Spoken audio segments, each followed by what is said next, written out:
Okay, so I'm gonna show you guys how to, this is a, let's see if you can see it, nice models ON1, ON2, ON4, ON9.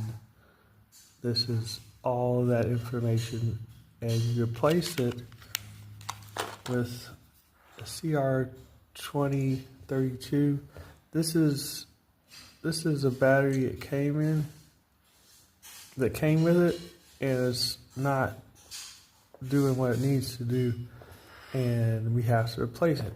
And so I'm going to show you how to replace a battery in this, because there's not a lot of videos about this. So here is the thing.